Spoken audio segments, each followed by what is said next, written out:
Hello, Denise R. Hello, good How you doing? afternoon. How you doing, sweetie? I'm doing well. I'm going to Good, turn good. on chat in case somebody joins us. That would be awesome. That would be great if someone joins us. And if you're joining us afterwards, we really appreciate that too. We understand people have time frames, and this is during the workday for many people, or it's late at night for other people. So we're just glad you're here.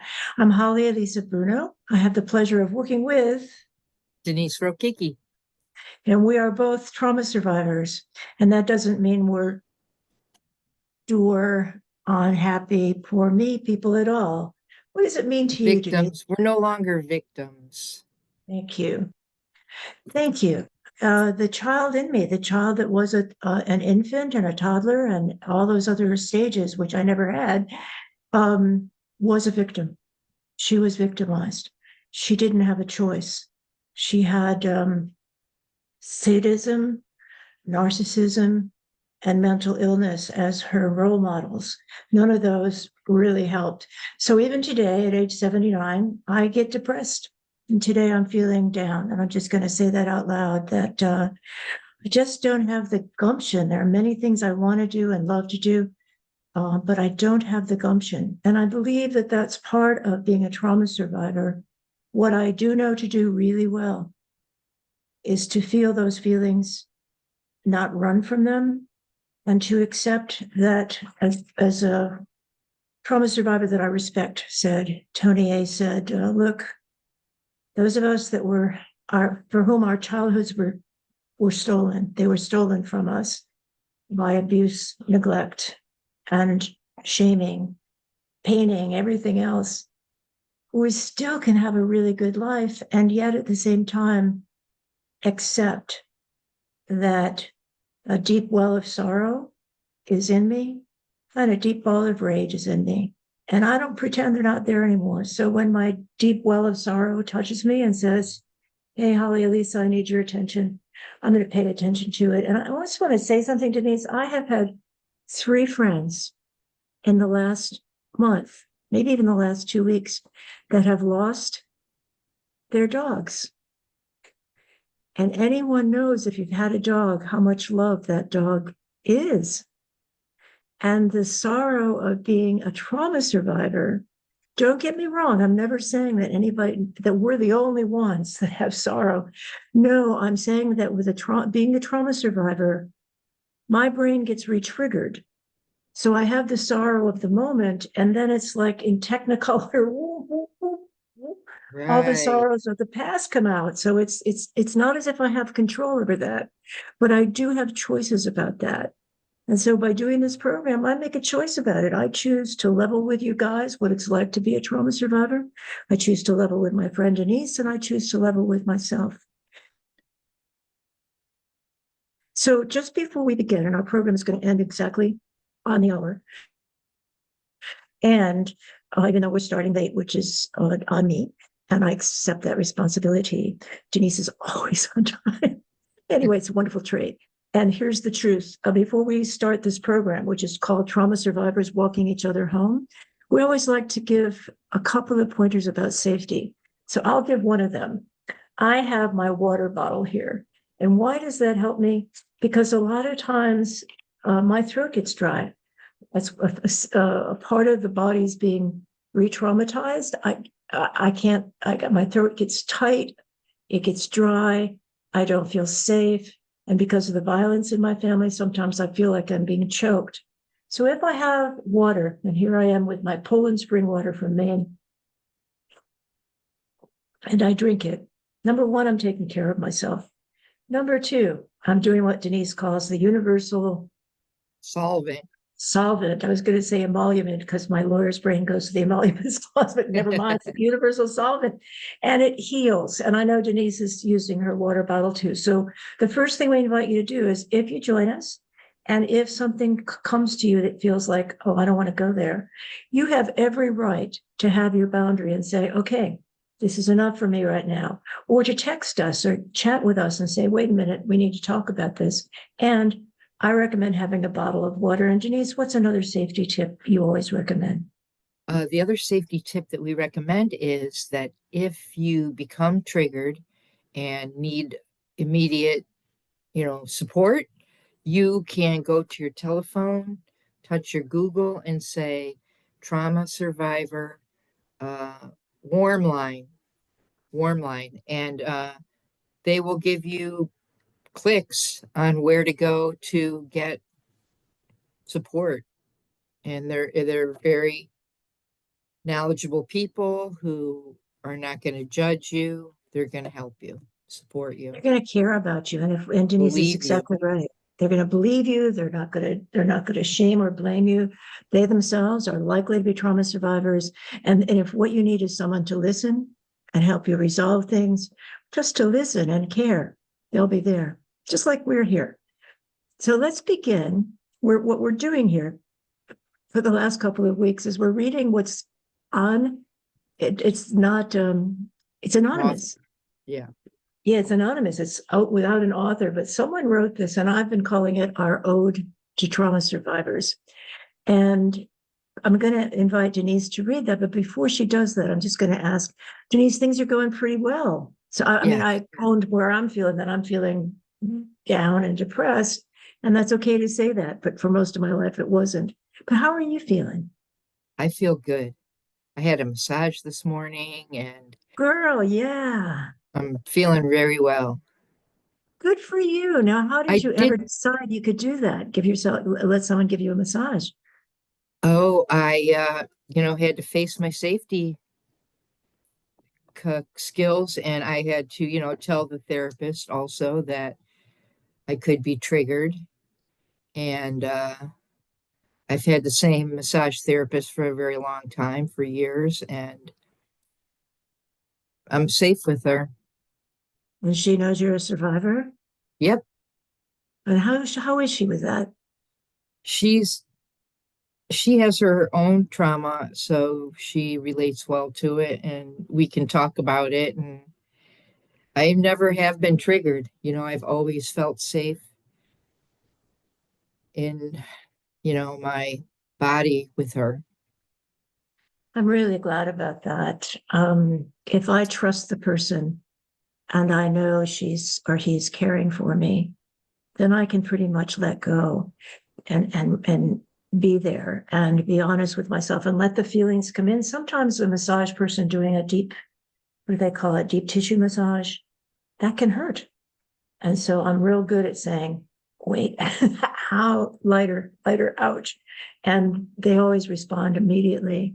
It's not that I don't want a deep massage, I want healing.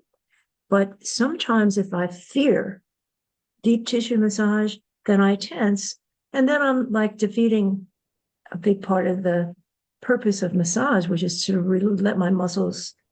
Relax. Yeah, yeah.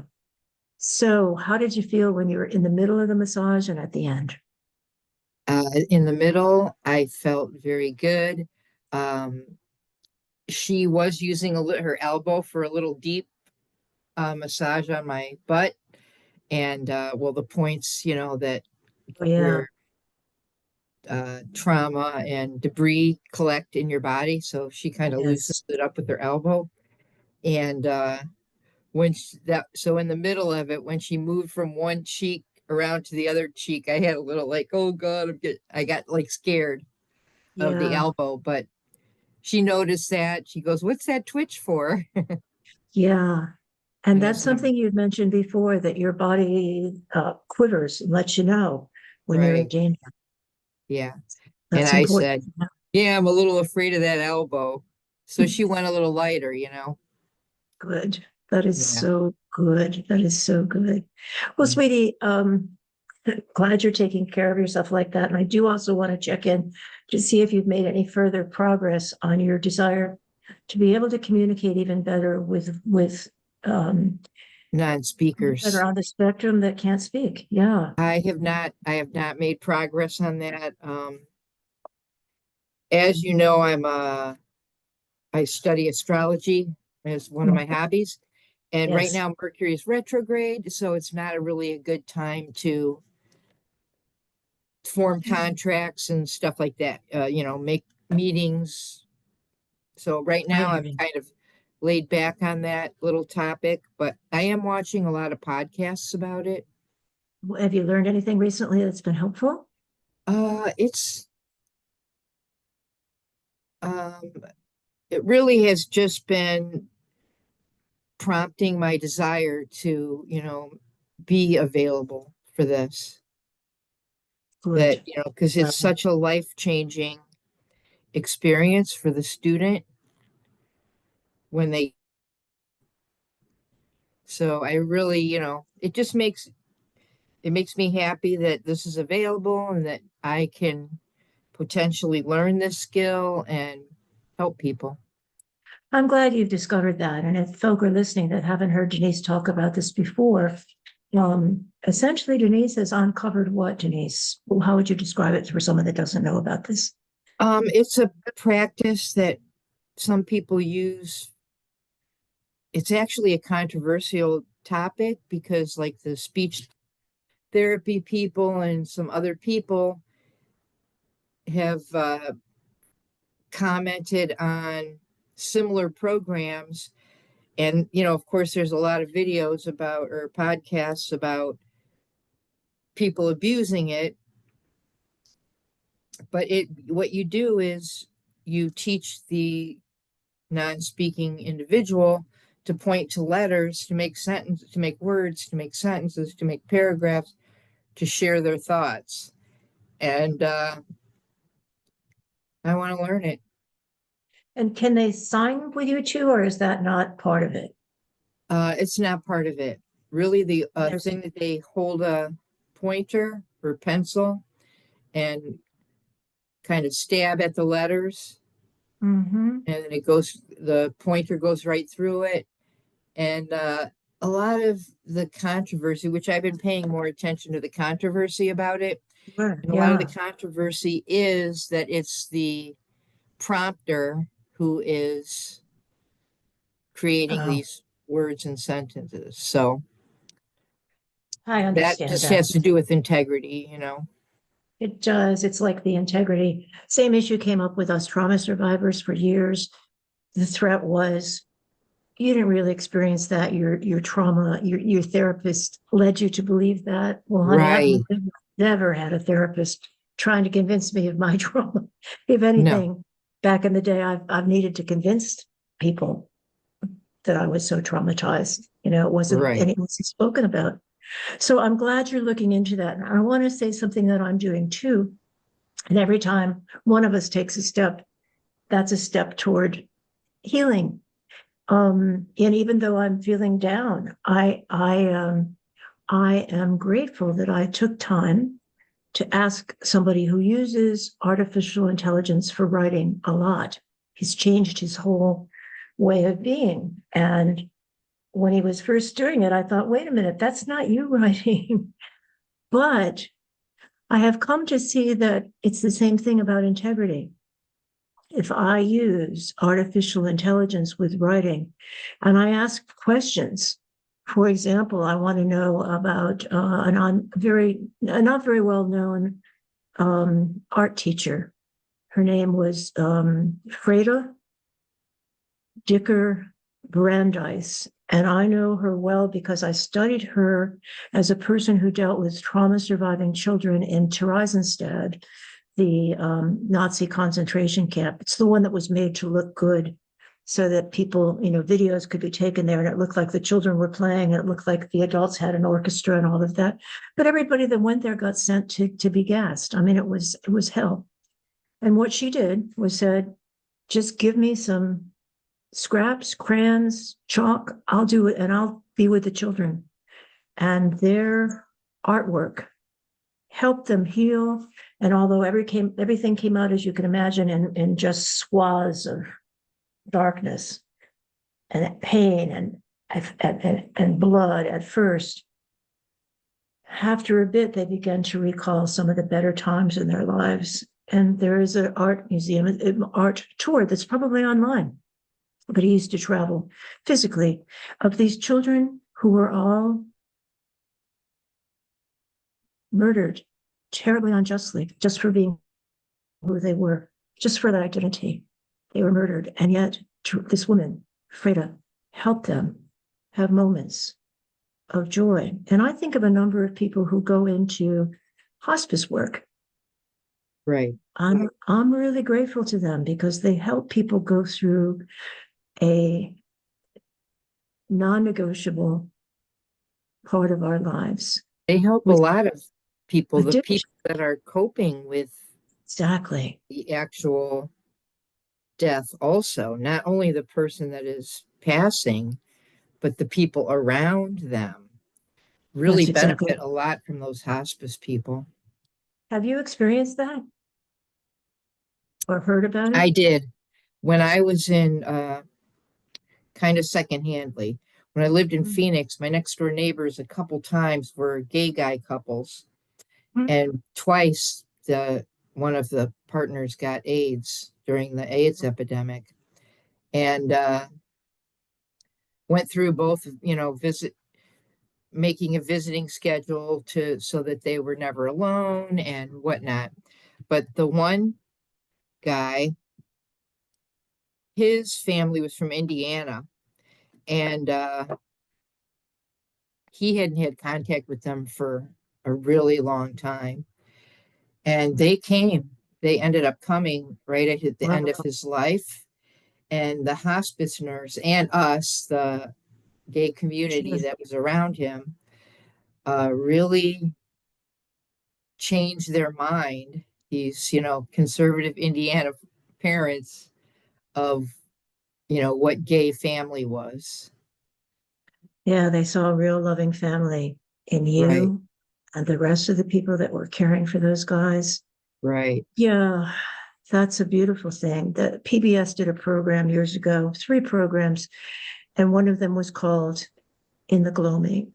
And I never, it's been decades since I've seen it. Only saw it once, but it affected me so greatly because it was a young man who had no choice but to go home and live with his mother. And his mother couldn't bear that he was gay.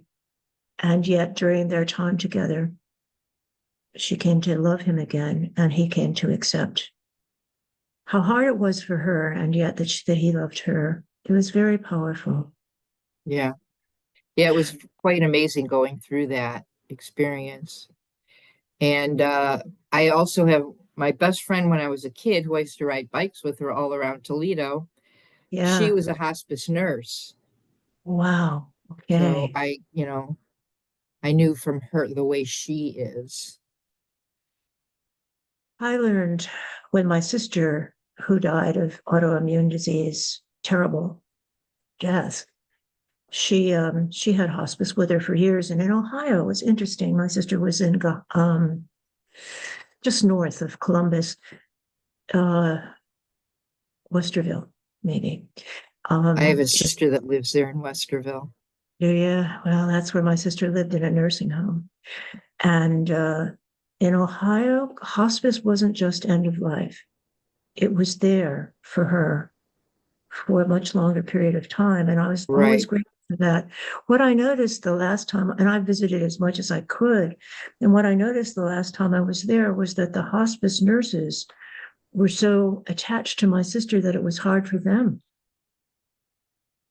to say goodbye. I watched them right, suffer with that decision, even though that's their job. We all build connection. And it's for trauma survivors, connection makes all the difference. Feeling heard, feeling seen, yes. And feeling I've got a connection with someone makes all the difference. So I would invite anyone listening right now, including the two of us, to just reflect for a moment and ask, who is it in your life that is a loving connection for you, that you feel you can be yourself with, and that connection is life-giving to you? And if people want to write in the chat, great. And if you want to contact us later, please do. We're on Facebook and you can go to instant messaging to be confidential, I pray. But I'm just going to ask, and Denise, either of us can go first. Who is it that you feel you can count on for true connection, true loving connection, no matter what? I don't really have anybody like that.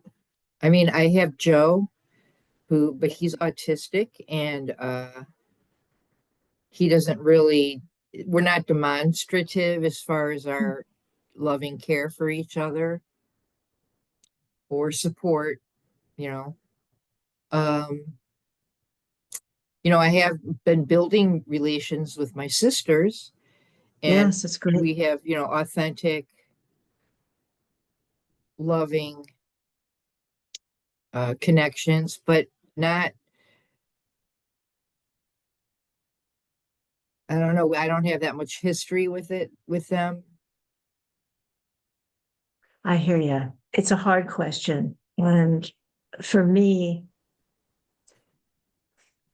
I would say my first connection is with myself. Yeah, And I know that's true to you, for you too, that you right. have worked so hard and sought out so much help and taken risky but healing steps. Both of us have. Mm-hmm. And so, and I want to credit you with that and credit myself with that. The first loving connection for me needs to be with myself. And Right. that's why you go ahead. I have developed that, the self-love. And And I it's know I hard. can count on myself. And interestingly, when you were speaking earlier about your depression, it Yeah.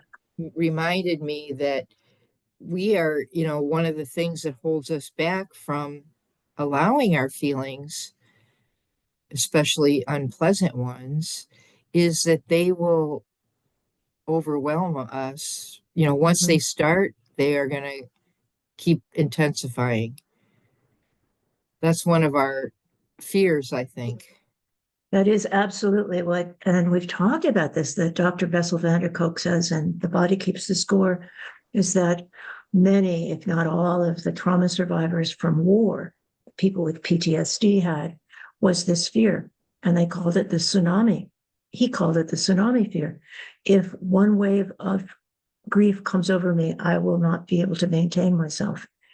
And that's similar to what we've talked about in the last couple of weeks. If one wave of panic disorder or feeling insane, like I'm going crazy, comes over me, I will fear that I will go crazy like my relatives. What I'm here to say now is facing abject grief, loss, loneliness, and facing things that, I mean, people would say drive me insane, but facing things that really have led and could lead me to just feeling totally out of control emotionally, in terms of sanity. I have faced so many of those that much as I don't love facing them, I don't know if I'll ever love that, but I do love that I don't fear those anymore. Right. And that's huge. We could devote a whole session to learning to care for ourselves. And I know we call it self-love. It's very, very hard because for me, because my whole family's message wasn't just, we can't be happy and you can't be happy either. It was that we can't love ourselves and you can't love yourself either. That was the message. Much as my mother was a beautiful woman and she bought all of these clothes and had matching hats, matching gloves, matching shoes. I mean, she would have shoes dyed to match her outfit. Inside of herself, she suffered. A beautiful, physically beautiful woman who suffered great mental illness inside. And that was all exacerbated by being raised by a narcissistic, alcoholic father, and probably a narcissistic mother as well. Um, Very out of touch with her feelings. So let's take a look at that, unless there's something else that we can say about love, loving ourselves. Yeah, that's one of the ways that my massage, I'm going to massage. I go once a month, and Good. it's, for healing, for Yes, yes, yeah. to accentuate that. What is it? That body soul relationship, because that is you bearing your body to another human being, trusting your body to another human being. And that is brave for a trauma survivor of physical abuse, sexual abuse. Right. Yeah, she is a spiritual woman too, so I, Yep. resonate with that part of her as well. Yeah. It's all about trust. It's about connecting, and connection for me doesn't happen unless I build trust. And Denise, what does it take for you to build connection? It's always it's, my intuitive sense. I have to feel it. I have to be next to that person. I have to feel their vibe. I have to, you know, and experience as well, dependability. Yes, dependability. Um, Deep dependability. I mean, I know I am a deeply dependable person. When it comes to everyday dependability, I'm at a loss for time sometimes. I can do that. I can show up late for things. But in terms of the core of me, you can count on Right. me. And my friends know that. I was weeping yesterday with a friend in Africa who's lost her dog of 17 years. These dogs of trauma survivors live for so long because they know how important they are Right. to us. And such a conflict because two people shared this dog, and I won't reveal anything, but if both people have to agree, it's time to say goodbye to the dog. Right. And when there's not agreement, there's suffering. Right. And that's so hard. It's so hard. It's like we do it with people. Who is it that has your, what do we call it? The healthcare proxy, the one that makes decisions, end of life proxy. And it takes a lot of trust and connection, and takes a lot of courage to say, this is when it's over. Right. My sister Karen, I sat with her over and over again in that nursing home, which has been closed down. And at the time, it rated as one of the better nursing homes. But nursing homes are tough, especially with COVID. Anyway, uh, really tough um, for her to talk about dying. She was very Christian, and she didn't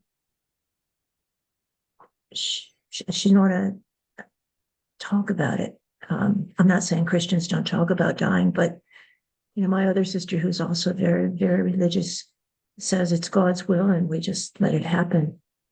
Um, she advises against having end of life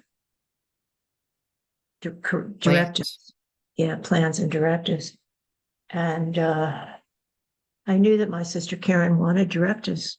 I knew she did, and Karen was also an attorney, so it was very painful. Um, not There was never anything painful about my choosing to be there for my sister. I chose to do it. I did it. I was true to it. Was I sad? Yes. But I grieved her the whole 24 years she was dying. Right. But was it sad when I was told by a relative, you're killing her? That was one of the harshest things I've had to deal with. And yet the self-caring, self-love came through, and I went deep inside myself. You call it your intuitive sense. I call that my soul. I go to my soul, that timeless, truth-telling, truth-living part of myself that can feel everything and doesn't judge anything. It's a very spiritual part of myself. And I could just go there and say, I know, and I said this event essentially very, very shortly after this was said to me, not very shortly, but soon enough. I said, I know you said I was killing Karen, but I also know that I did what Karen wanted me to do. And I never suffered a moment for honoring her choices about her life. I grieved. I was sad for her for all those years. But at the end of her life, I was actually relieved. The suffering was so horrible. She was on a feeding tube for 8 years. So when I say I'm feeling depressed today and not much energy today, that's true. That is something that trauma survivors go to. At least I, as a trauma survivor, go through. And at the same time, deeper than the depression is this soulfulness that I have, that I trust. And I trust myself to do the loving thing. And I trust myself to eventually get there. And what I know still to be true, and you and I both share this as a similarity, it is often easier for me to make choices and be kind and loving to another than it is to me first. Right. Well, because we were taught through with our abuse to not attend to our own sensations, but make sure the other guy's okay. And in that, there's a good feeling, There is. altruism feels really good. And you've said a number of times you like helping people feel better. I do too. And I notice the more in depth I get into that, the more sorrow there is, because the more people reveal their sorrow and their pain and their grief and their rage and their anger. I asked a trauma therapist last week, I said, so how do you do that? How do you do that? How do you sit with people that are really suffering? And he said, essentially, that he goes deep inside of himself and just maintains a state of love. And that's it. He's right. He didn't put it exactly that way, but that's what I heard him say, to And maintain that's what the love. soul is. The soul Yes. is love. It's that Yes. part of us that is just love. Mm-hmm. And 1 year, maybe 20 years ago, when I used to do, we've talked about this, if you've been with us, we talk about Denise doing her monthly rededication to things that she wants to work on. And I, because my birthday is New Year's Eve, for years did my birthday. And one of my commitments to myself was to, and it just came to me, probably directly from my soul. And it was, I wanted to see the face of God and not turn away. And of course, I saw that as a visual thing. But I think you're right.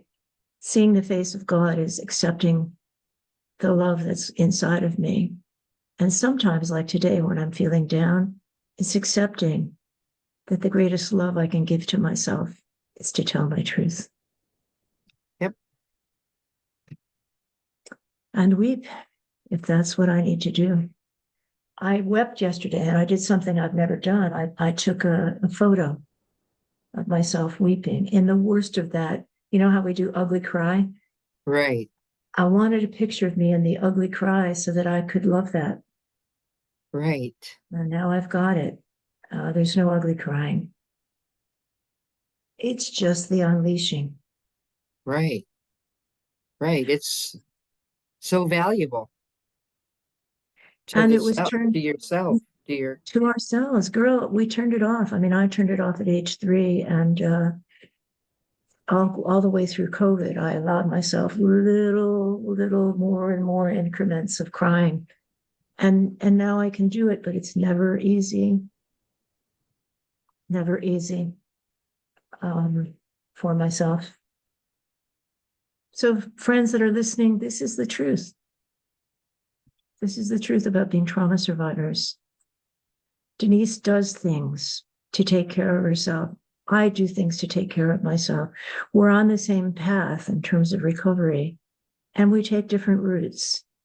And Denise often takes the route of things that help her feel better, which I applaud.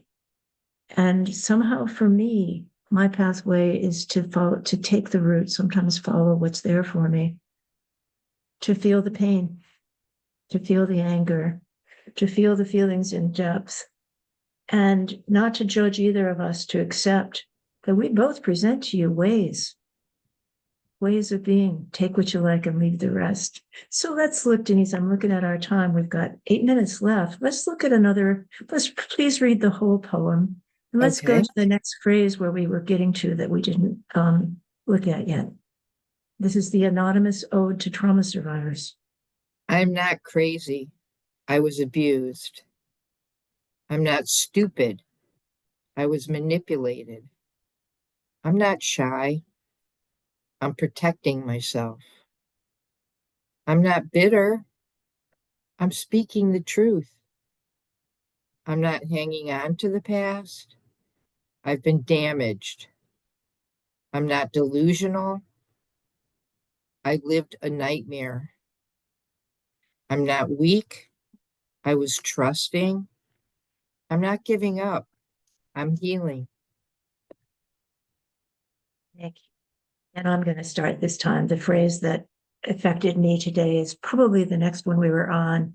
I'm not delusional. I was traumatized. Is that what it says? Yep. So I'm not delusional. I lived a nightmare. there you go. Okay.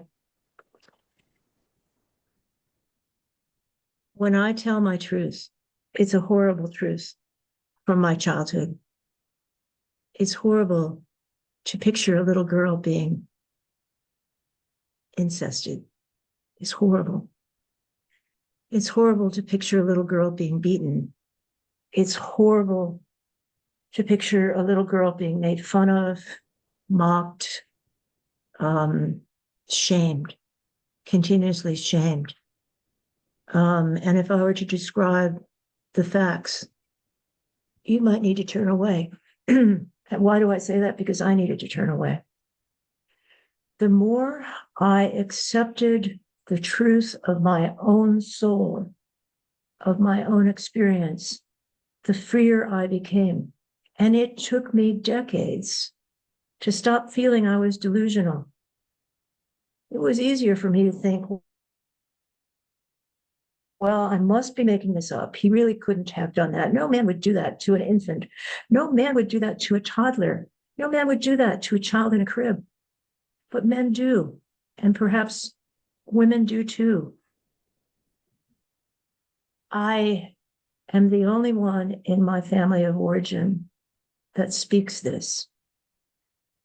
And there have been two second cousins, one of whom spoke of her father as a monster, and the other who recognized that there was a lot of abuse going on, but harder for her to talk about sexual abuse. Denise, there's just something that, about talking about sexual abuse to children that can drive us to feel we're being delusional. And for me, it was easier for me to say, I got to be making this up. And as soon as I started thinking I'm making this up, I stopped trusting myself. I stopped believing myself. And there have been, even up until the last couple of years, the thought has come to me, I must be making this up. But in this last year, that thought has not come to me. That sense has not come to me. So I'm not delusional. I am not delusional. Trauma happens more often than we ever want to name. Particularly to girls, it's 1 out of every 3 girls, 1 out of every 4 boys. And when I'm talking about sexual trauma. And if the culture says, you're delusional, shut your mouth. What's wrong with you? Why would you say something like that? He was such a good man. Your father was a saint. One of my brothers-in-law said to me, your father was a saint. Your father is a saint. And I was so grateful. And this is a point of recovery, that when I claim a bit of the truth, the gift seems to come that more truth comes. So having claimed that my father abused me when he was in a nursing home and he was abusing the nurses there, I don't think I ever could have been open to hearing that if I didn't know him. Right. And that's what it takes. That's a tip that I want to end with. And that they're like points of light. It's like when I accept this is the truth and I stop being delusional and denying it, that opens my heart to accept another truth from my soul. And then another truth comes, and another truth comes. And what the great gift at the same time, it's like points of light connecting until I can see much more clearly. And the other thing is happening with both of us, Denise. We have been able to build relationships with siblings, with people in our family who know we see things and have experienced things in ways that we talk about, and they still can be connected with us. Right. That's quite a gift. Yes, we can be authentic, Mm-hmm. So, which girl, that's in the our, whole goal. you got it, girl. Take us home. Tell us anything you want to, even about the The poem. goal is to be as authentic as possible, and by being authentic ourselves, we make it easier for others to practice likewise. Mhm. Yes. And the soul listens. I mean, if there is a godly presence, I don't believe in traditional religiosity. I support people that do, but it doesn't work for me. I've tried it very much. But I do believe in the soulful connection that people can have, and that honest heart to heart love can be there. And it's often not sexual. That happens too. I mean, I love when that happens. Trust me, I think it's wonderful. But I've discovered that most, if not all, in fact, all now of my loving relationships are not sexual. Not to say I'm not open, but that's just the way it is. And I want to send you comforting vibes from Toledo, Ohio, for the sadness that you're feeling, and feel it and be comforted by out of my soul.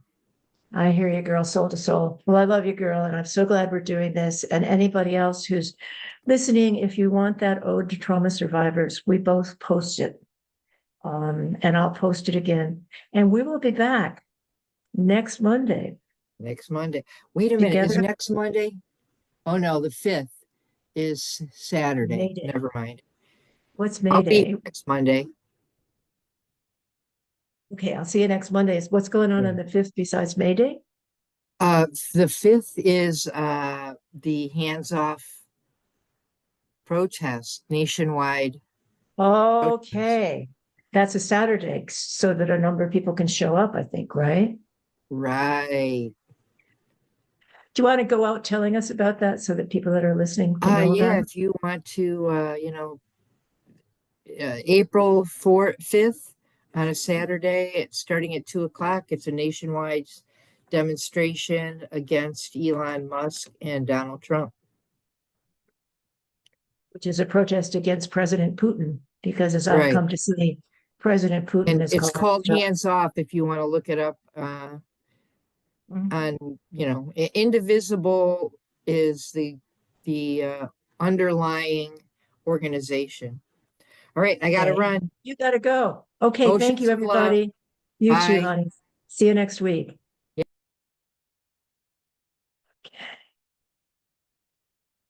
Stop recording.